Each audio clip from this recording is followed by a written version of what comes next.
Ապրելի երկրի ուսանողությունը հայտարարեց, որ դաշինքով միանալու է Հայաստանի դաշինքով մասնակցելու Ես անկեղծ ասած ձևաչափը չեմ նայել, կարծեմ համագործակցության, ուղղակի համագործակցության ձևաչափով են հանդես գալիս, մեր կուսակցությունը, մեր շարժումը հայտարարել էր, որ ինքը բաց կոնսոլիդացիայի համերաշխության ու ընդհանրապես քաղաքական դաշտի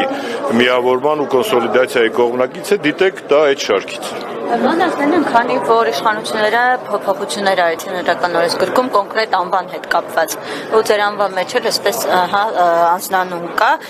կուսակցությունը հնարավոր է այլ անվանումով ինչ որ քննարկումներ կան փոփոխելու է կուսակցության անունը կուսակցությունը այլ անվանումով չի հանդես գալու կուսակցությունը ուժեղ Հայաստան կուսակցության անվանումով է հանդես գալու եւ ուժեղ Հայաստան կուսակցությունը Դաշինքի անունը ուժեղ Հայաստան Դաշինքի անունը ուժեղ Հայաստան է, բնականաբար Հայաստանի Հանրապետությունում մենք այսօր ապրում, մենք օրենսդրությունը խախտելու որևէ միտք ու նպատակ չունենք, իսկ Սամվել Կարապետյանի անունը այսպես թե այնպես անբաժանելիորեն կապված է ուժեղ Հայաստան կուսակցության հետ։ Այսօրվա համագումարից հետո հնարավոր է դրանց ֆակտորին փոփոխություններ լինեն, որովհետև իշխան վերջնական Չէ, առաջի 30-ը վերջնական է, մնացածի մասին խորհուրդը կհաստատի, արդեն մնացածը վաղը կհրապարակվի։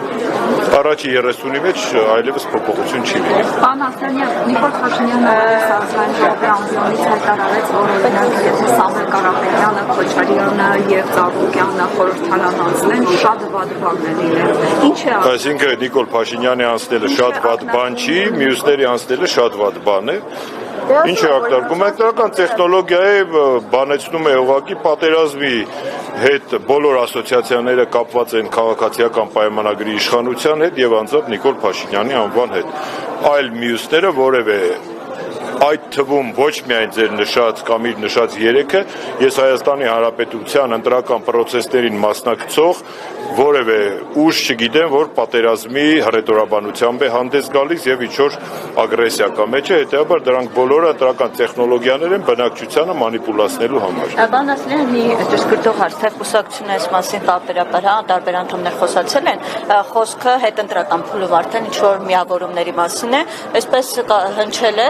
որ ամեն դեպքում թե երկրորդ նախագահի թե այլ ուժերի հետ այդ հիմնական համագործակցությունը բացառում են անգամ այն դեպքում, երբ որ դրանից կախված լինի իշխանության փոփոխությունը, Նիկոլ Փաշինյանի հեռացումը, այդ դեպքում էլ այդ մենք ու ես բազմիցս հայտարարել ենք, մեր ուժը, մեր կուսակցությունը գնում է բացարձակ հաղթանակի դեպքում կարծում եմ որևէ կարիք չի լինի, ոչ բացարձակ հաղթանակի դեպքում կարծում եմ որևէ կարիք չի լինի ոչ կոալիցիաների, որևէ մեկին կամ ձայն տալու կամ չտալու։ Իսկ նախապես ինչ-որ բան պայմանավորվել այս կամ այն ուժի հետ ժողովրդի թիկունքում, ես դա համարում եմ անընդունելի, ամեն ինչի մասին կխոսվի հանրային տրամադրությունները տեսնելուց, քվեատուփերում արկա ձայները չափելուց ու ստուգելուց հետո այս պահին զերծ պիտի մնալ նմանատիպ ընդհանրապես այդ բնույթի հայտարարություն։